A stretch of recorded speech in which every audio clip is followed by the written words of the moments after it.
He announced that he was going to climb Mount McKinley, somebody said, and you all heard this story. Why are you doing that? And Jonathan said, well, because it's there. Now, that's an old story. The newest version was that when he decided to go back to one of his venues, they said, why are you doing that again? And Jonathan looked at him with his usual deadpan and said, well, because it's still there. So, the San Antonio Public Library Foundation, and on behalf of them, is doing a lot of good for literacy in San Antonio. And that's the main purpose of what we're doing here is literacy. And I think that we have a fairly literate author with us today, and you'll hear from him in just a little while.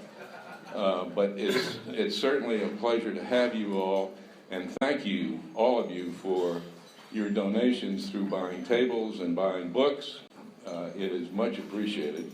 We'll have the blessing in just a second, and then we'll have lunch, and then after the lunch, if you should choose to have Jonathan sign your book, he will be available after lunch for you to sign the book. So in the meantime, thanks very much, and I'd like to call on Bruce Hill to give the blessing, if you would.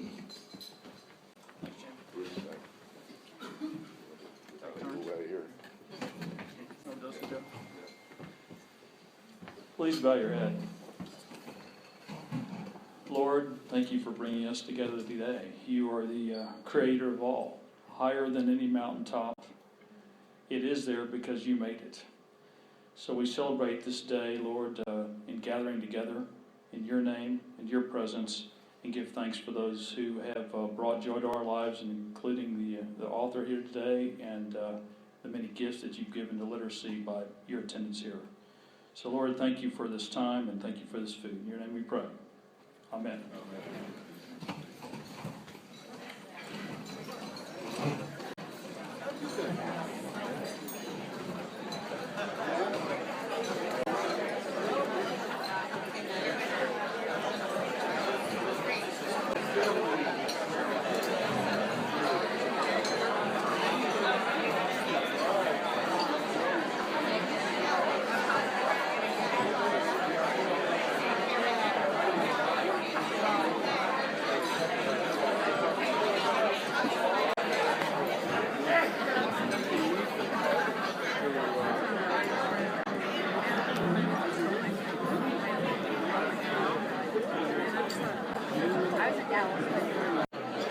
Gene, we're going to record you while you're there. Wonderful. I don't know what Hello, everyone.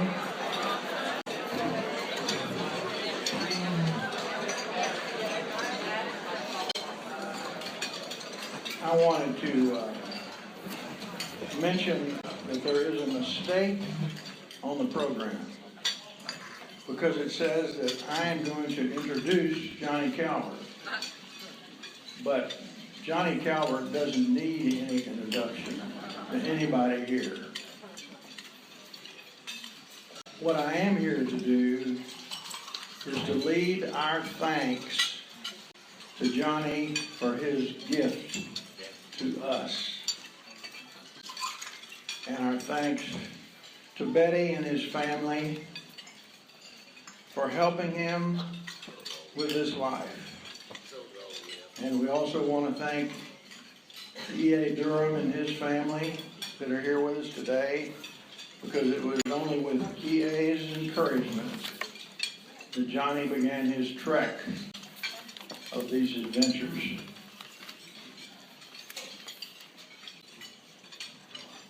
What are we here to thank Johnny for? We're here to thank him for sharing with us, with our children and our grandchildren, and with all the world, the message that he learned and that he wanted to convey. Do not be afraid to fail, because if you are afraid to fail, you'll be afraid to risk.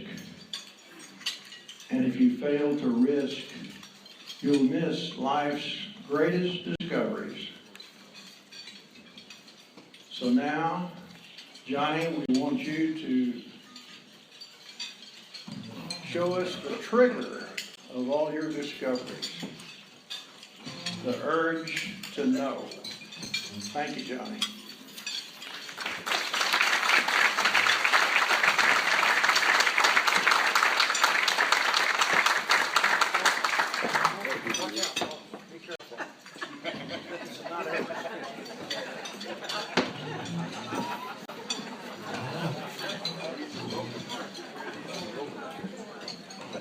Thank you, Gene.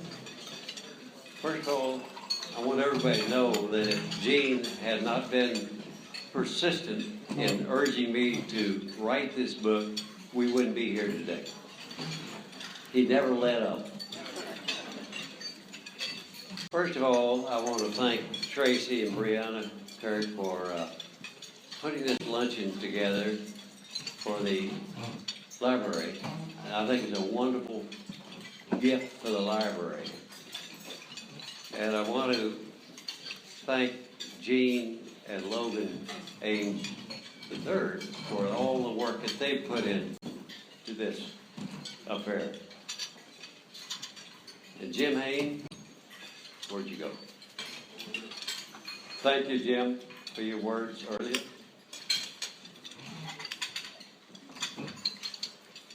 I want to recognize a few others.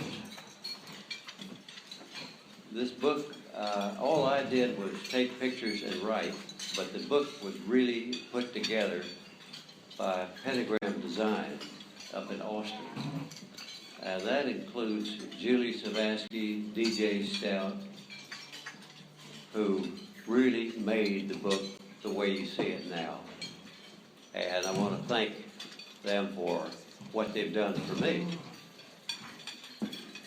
And Dana Frank, who wrote the captions, which I think are marvelous. And Rue Judd, who is helping me get rid of the books.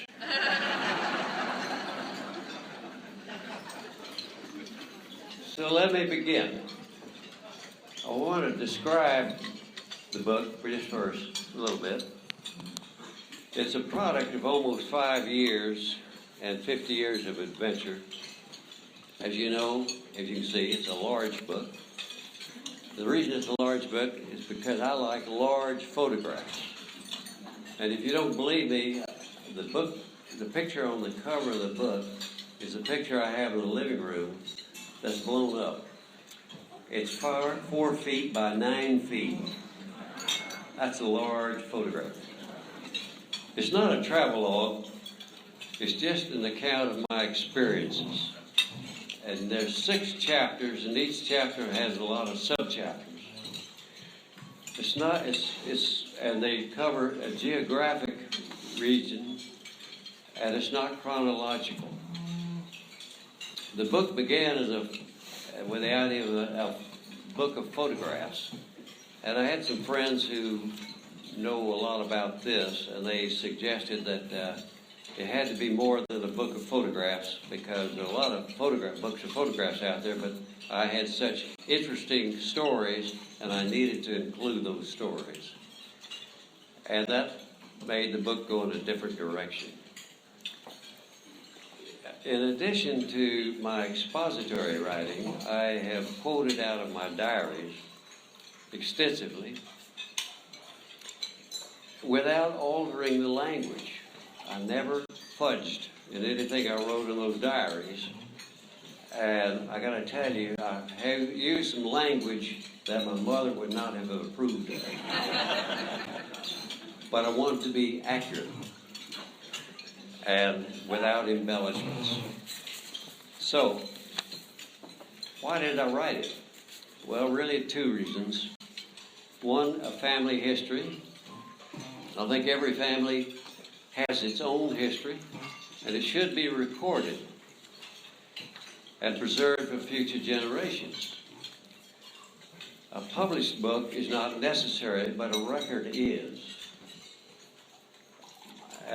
Give you some examples there. My father flew on the Western Front in World War I, and we only have a small pieces of information of his adventures, as he never wrote anything about them, nor did we interview him.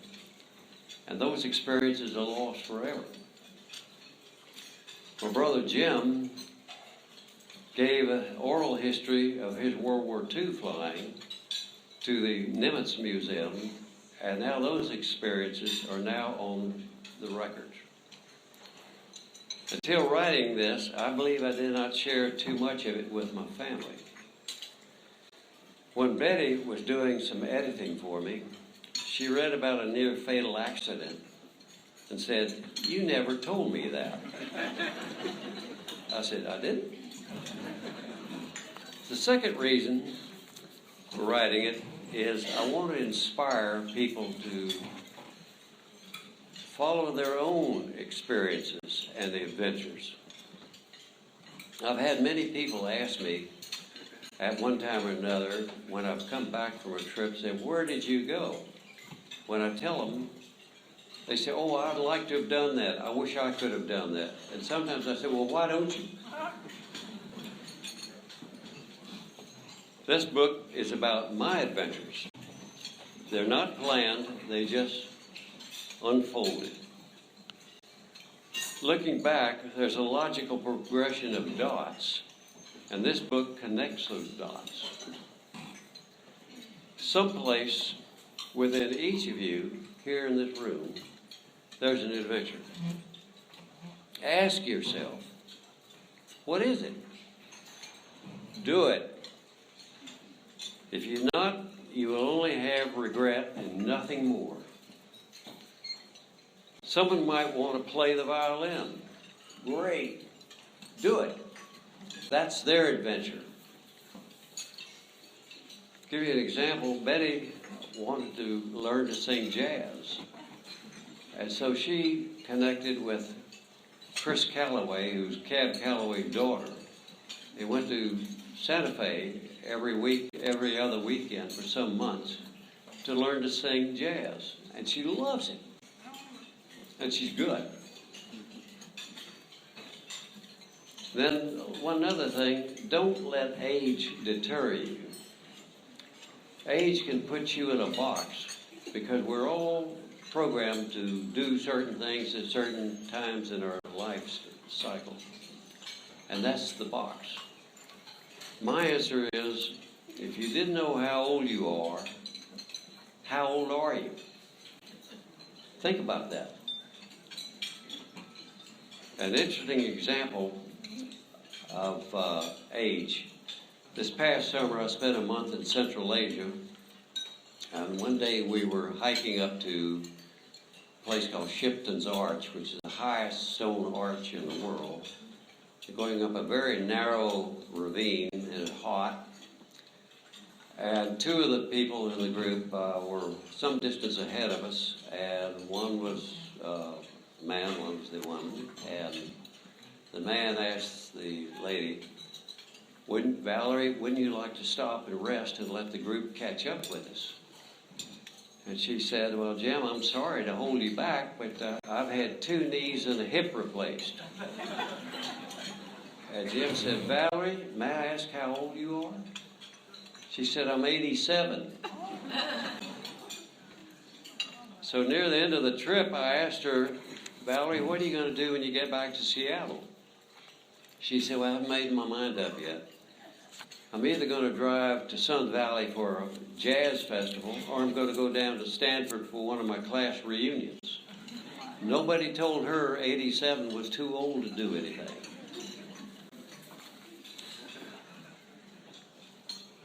Later today, after you left here, think about what I'm telling you. What is your adventure? Only you know. So with that, right now I'm going to read a couple of excerpts out of this book to give you an idea of some of the things I've been up to. The first one is takes place in Zermatt, Switzerland, and the Matterhorn. And I first saw it in 1953 when Pablo McSween and I and two of my college roommates were in Europe before we went into the service. And I took one look at that mountain, and I've never forgotten it. I still think it's the most beautiful mountain in the world. But that started it, and a guide came over to me as I was looking at it. He said, "You want to climb the Matterhorn?" I think he was crazy. I told him so. Well, 13 years later, I returned, and I went to climb it.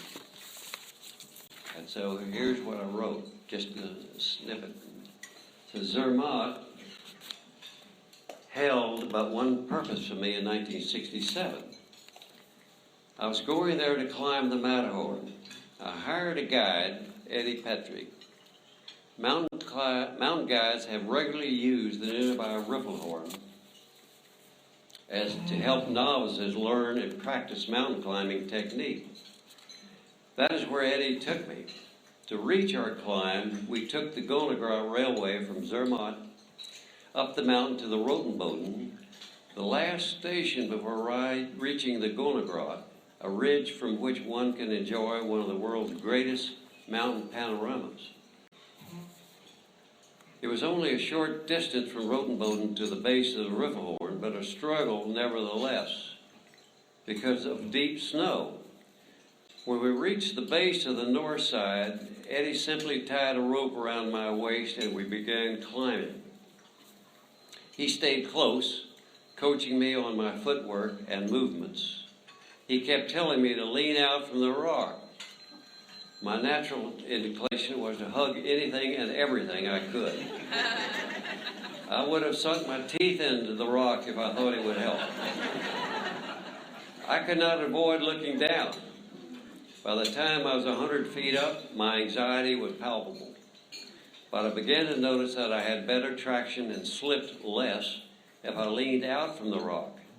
That gave me some confidence. When we reached the summit, the weather had changed and it started snowing. After a few minutes of rest, we began our descent down the south face. I went first.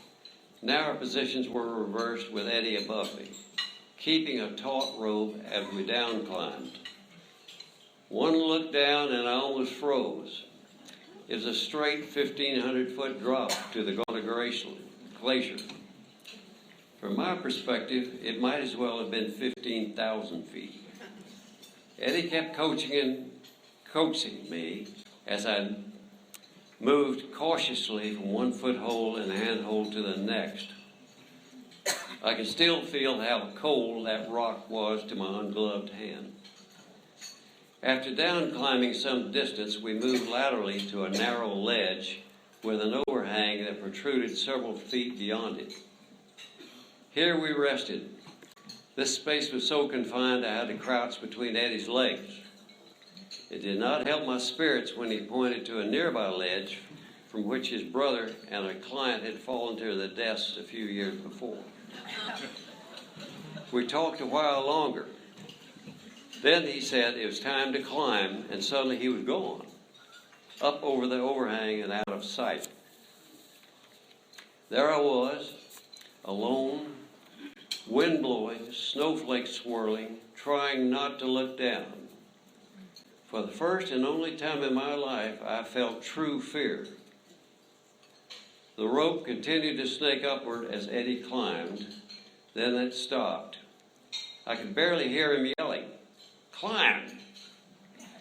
So I stood up carefully, then searched for handholds on the overhang.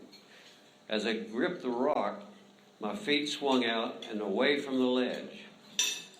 The rope tightened around my waist and Eddie pulled me up onto the top of the overhang. It was frightening, but I was so preoccupied with finding handholds and footholds that I forgot momentarily what was below me. When I joined him, we continued our upward climb. On the summit once again, we hunkered down in a crevice to get out of the wind. It was snowing harder, and the Matterhorn, which had been visible earlier, was now lost in cloud. Eddie produced some crackers and cheese along with hot tea. Most of the mountains around us were obscured, but I could see Zermatt in the valley below. Then Eddie asked me about some stocks in which he had invested. I don't remember names, only that they were $3 stocks known as Trader's Delights. After a relatively easy descent along the east ridge to the snowfield and several hours of hiking, we arrived back in Zermatt, well after dark. I burst into my room at the Hotel Alex and said to Margie, "Where's the bottle of scotch? You won't believe what I did today." As luck would have it, ice conditions had made climbing the Matterhorn impossible at that time. I say luck because mountain weather is like that, unpredictable. But also because if I'd been asked at that moment to climb some more, my answer would have been an emphatic no. Yet looking back on that experience, I realized something definitive had happened to me that day. Figuratively speaking, the piton had been placed and I was roped in for the next 30 years. The big runaway had started. Fast forward 20 years. The highest mountain in the Western Hemisphere and the highest outside Central Asia, Aconcagua, is gigantic.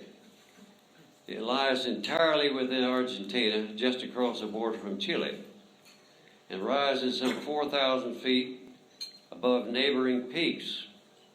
Easily visible from the Pacific Ocean on a clear day, its immensity dominates everything around it.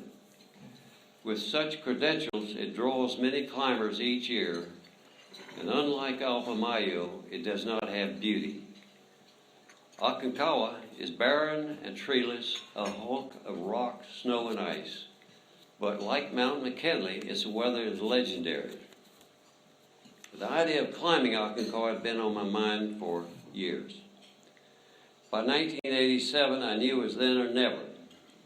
It had been 20 years since the Riffelhorn and 10 years since the Cordillera Blanca expedition. There was a climb scheduled for early January 1987. With several friends who were also interested, I signed up. Since I was approaching my 57th birthday and Aconcagua's height is almost 23,000 feet, I knew my physical exam would take on more relevance than previous ones. With forms in hand, I went to my doctor and friend, Dick Creamer. He asked questions and did the prescribed exam. Then I handed him my forms. As he started to sign, he hesitated. I knew Dick was apprehensive and really didn't want me to go. So I said, "Dick, if you don't sign, I'll forge your signature and those guys in California will not know the difference." He didn't know if I was kidding or serious. I was kidding. Resigned, he handed me the signed forms, adding, "Jonathan, don't you ever go any place where you can take a hot shower?" Fast forward. Saturday, January 17th, Summit Day. About 4:30, we crawled out of our tent and into the wooden hut for tea and crackers. As it turned out, about my only food for the day. Very little conversation. Everyone preoccupied with the challenge we faced. It was -5 degrees, some wind, but not much. Then back to the tent to complete dressing for the climb. We left at 6 a.m. as it was getting light. Marcial is not going. Report is that he might have some snow blindness, and Sergio is taking him down. That leaves us with Juan and Nelson, who do not speak very good English. And the climbers are me, Johnson, Cook, and Warley. Juan sets the pace. Weather looks good. My recollection at this moment is that I was going to the summit, period. A long, hard, almost 4,000 vertical feet, and beginning at 19,000 feet, a hard journey starting at a high altitude. The first few hours are not particularly memorable. The higher we climbed, the windier it became. We stopped occasionally to drink and nibble. Stopped at Independencia Hut, a campsite at 21,000 feet. Some say it's the highest refuge in the world. It isn't recommended as a camp, too exposed to weather. We finally reached the long traverse called the Gran Acarrero, which I had seen from Camp 1 far below. One unforgettable sight at sunrise with the shadow of Aconcagua projected into the western horizon sky. As we started across the traverse, which was totally exposed to weather, the wind became fierce, making my parka hood especially welcome. I turned my body so the wind kept my hood up around my face. At 22,000 feet, my lungs were gasping for oxygen. Movement was comprised of one step, inhale, exhale, and repeat 3, 4, 5 times, then another step. It's estimated that at this altitude there's only 40% of sea level oxygen. Once you cross the icy traverse, not a place to slip, since the result would be a long, long slide ending among some rocks. We reached the bottom of the famous or infamous Canaleta, which I think means couloir, channel, or throat. This is the slope that leads to the summit and often determines who makes it and who doesn't. It is roughly 800 to 1,000 feet in height and varies in width, maybe 100 yards. The angle is 45 degrees or steeper, but the critical feature is that everything on it moves. It is a pile of moving rock, much of it the size of a footlocker, up one step and down possibly 3, it seems. Pure unmitigated torture. As I stepped on one rock, it might tip, forcing me to quickly step on another. And that tips quickly, so step onto a third. That movement at that altitude was enough to bring me to my knees.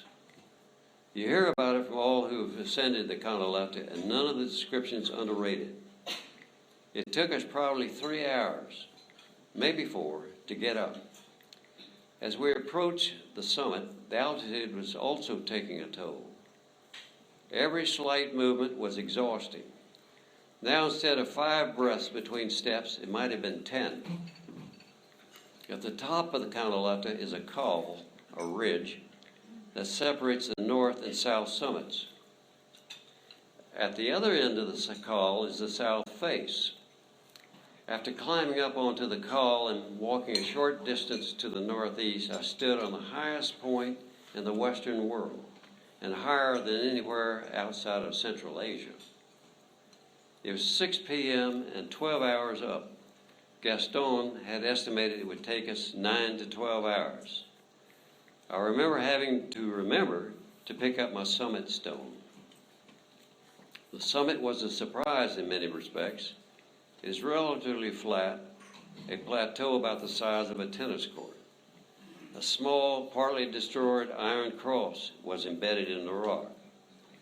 There was a good view of the south summit, which, with its very impressive south face, a 10,000-foot drop to the Horcones Glacier. Nelson, Eric, and I were the only ones there. No sign of Juan, Cook, or Werley. The weather was absolutely ideal. The sun was still high in a cloudless sky, and there was no wind. How could I be so lucky? But not so for everyone. On the summit lay the 5-day-old frozen body of an Argentine climber, fully clothed, with ungloved hand up, reached as though he needed a pull to stand up. He was the victim of the storm that had delayed us the previous Tuesday. I subsequently learned that his partner, badly frostbitten, had been able to ascend to the Plaza de Mulas and looked desperately for a rescue party. The storm made that impossible. Fast forward a few days later. The 27-mile hike out to Punta del Inca was uneventful, with one exception. Rick had a fractured ankle, but he managed nevertheless. As we neared the end of the trail, I dropped back to take one last photograph of Aconcagua, while the others continued on to the hosteria. When I arrived, I immediately went to the bar for a beer, or cerveza. The barman said he did not have any cold beer, as the tour bus had stopped and the passengers drank all the cold beer. I couldn't believe it. So I settled for 3 Fanta oranges and went upstairs to the dormitory where we were staying. The others had already showered and were putting on clean clothes. A happy bunch. I stripped and walked down the hall to the bathroom for my shower, my first in 2 weeks. As I stood in the hot shower, enjoying it immensely, thinking back on the events of the previous 2 weeks, that I had climbed Aconcagua safely, as I wrote in the book, at the small church up that hill, that I would be home in 3 days. Abruptly, the shower curtain was yanked back. Standing there was one heck of an angry woman, cussing me. When she paused, I said, "I earned this spot, so bug off," and yanked the shower curtain closed. She walked out. As I stood there, still enjoying my hot, well-earned shower, I noticed several pairs of women's panties hanging on the shower rod. Oh my God. In my haste to get to the shower, I had walked into the women's bathroom. Several were waiting outside to use the toilet. I departed quickly. I have one other thing to add on. Kayaking eastern coast of Greenland, the most beautiful place you can imagine. And I'll give you a little idea of what it might be like. Paddle along during the day. There's 24-hour daylight in the summertime, and you paddle as long as the weather's calm, there's no wind. But if the wind comes up, you find a place on shore and set up camp and stay there till the wind drops, and so you can go hiking or maybe sleep some or write or read a book. And let's say, this has happened many times, around 11 to 12 o'clock at night, the wind's dropped and the water's absolutely flat, and the light is light enough to see everything, but not just light enough to be able to read a book, but it was light enough to see. So you load up the kayaks and start paddling up the fjords. And what's happening is you're paddling among a lot of icebergs, large ones and small ones, but you're just paddling, weaving around them. And it's total silence. The only thing that you hear is the water dripping off your paddle. And it's a sight that very few people get to see unless you go there and do it yourself. And what I look at is the most phenomenal sculpture garden anyone could ever see, and it's right there. That is so different than the 2 examples I just read. So thank you very much.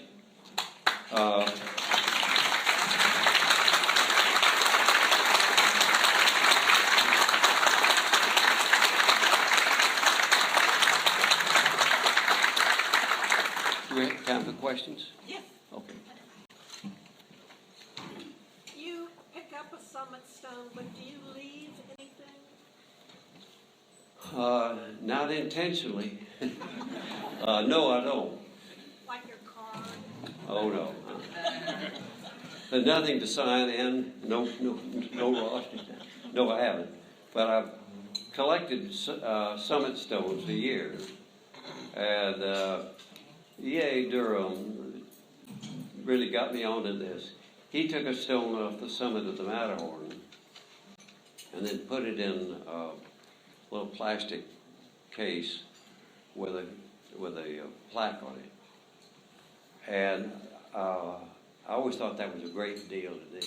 And I had collected a lot of stones in various places, and it turned out that I had a number of these stones around a little fountain out in the yard.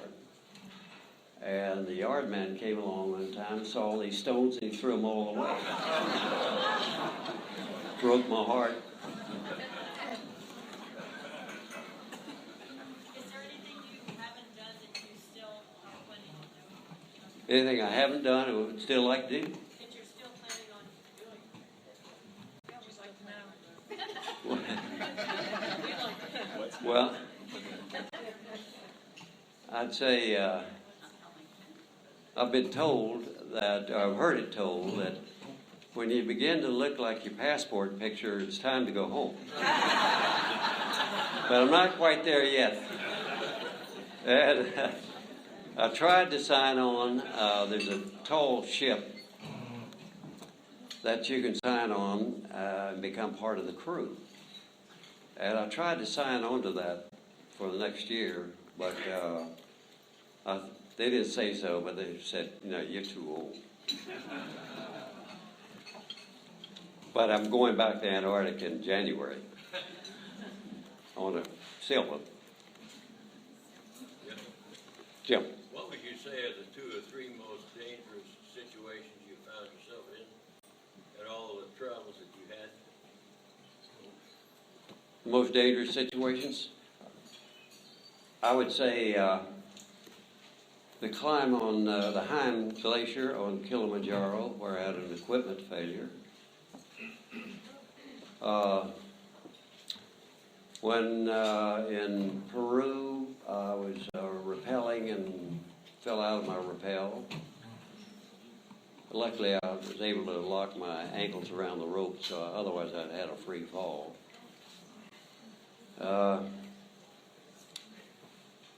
I'd say the Walrus Attack when I was in the kayak.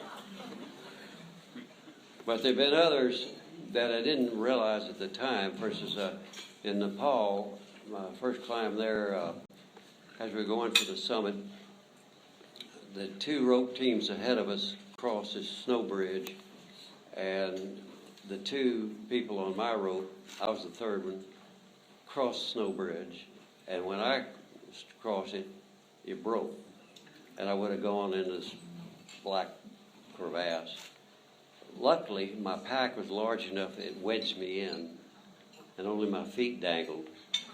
And so my rope mates were able to pull me out, and we continued on. But at that time, I didn't think that much about it. But I did the others. Johnny, what about Mount Everest? What about it? Well, it's still there. It's still there, yes. I've seen Everest from all sides, and I thought one time about climbing it, but you can't. I couldn't do that. It's very expensive. You devote half your life to getting ready for it, and there are too many other things to do, and so I let go of it. Yeah, Jim. Johnny, tell everybody your story about the walrus, because I'm hoping that the picture of the walrus right next to your kayak is in the book. The what? The walrus is the walrus picture in the book. Yes. Tell everyone about the Walrus Attack, because it's an unbelievable story. All right. It's up in, does everyone know where Spitsbergen is? No. This group of islands about 500 miles north of Norway and maybe 500 miles from the South Pole. So the polar bear capital of the world there. We were up there on a little schooner, kayaking off the schooner when we could. And one time we got locked in the ice and could not move. And the skipper radioed around and found a little Russian ship that wasn't too far away that came in to get us out. But while we were sitting there, the ice broke away from the boat enough to go kayaking. So we all went off and went kayaking around. And as we were doing that, someone yelled, "Walrus." And with that, everyone's made a mad dash for the boat. And you can't get out of a kayak very fast onto the side of a little ship like that. So he's very slow, done carefully. And there were three kayaks that were, I said, the tail end of this, and I was in one of them. And so we just rafted up together while there were other people getting onto the boat. And just by chance, the way we rafted up, there was a fiberglass kayak here. I was in a fabric kayak, and there's a fiberglass kayak here. And I could see the walrus coming towards me. And the man in this kayak was a single, and he couldn't turn around, but everyone was hollering, "Here he comes, here he comes." And this guy was about to have a fit. And the walrus started attacking the bow, towards my bow. And then he couldn't make a dent there, so he came down the side and then came in right towards me. And he reared out of the water, and his tusk came down, fortunately, on that fiberglass deck. And he pounded on it and pounded on it and pounded on it, and then backed off and then went back to the bow. If he was close enough that I could have reached his tusk like this, if I had by chance my kayak been where that fiberglass was, he would have taken me down in a blink. It was only because I wasn't there. And the pictures are in the book. The story's in the book, but so you can see the pictures give you an idea what it's like to see a giant walrus pop out of the water right next to you. Giant, how big? What would he weigh? I guess about 1,500 pounds. That's a guess. I mean, yeah. Can you describe the time the whale came under your kayak in Antarctica? The whale in the Lemaire Channel. Okay. When Bill and I and Doc Blanchard, who's here, there he is, three of us and three others went on a sailboat from here, or from Argentina down to the Antarctic Peninsula. And when we were in the Lemaire Channel, if any of you have been to the Antarctic, you've probably been to the Lemaire Channel, because that's where all the cruise ships like to go. I was in my kayak just paddling along and enjoying this view, and I stopped to take a picture. I had my good Nikon with me, and I rarely would take that in a kayak, but I was very careful, and I pulled it out and took a few pictures, and then I very carefully put it back in a dry bag, put it under the spray skirt. And just as I was doing this whale surfaced right in front of me, not more than 10 yards. If I had been paddling, I would have broadsided him. Well, he went off to the right, and then did a 180, and then came back. We were on sort of a parallel course, and so I turned towards him, and he started floating. And I kept getting nearer him, and Bill had me, he could hear what I was saying, and I kept telling myself, "You're too close, you're too close, you're right over his tail, you're too close." In other words, "You fool, get off of there." But it was such a sight to see this whale just floating right there. And here came the other two kayakers, and so two kayakers on that side, and I was this side, and we just watched this whale, and he's just resting. It's this magnificent channel, and it's one of those sights you could never forget. Okay. Thank you, everybody.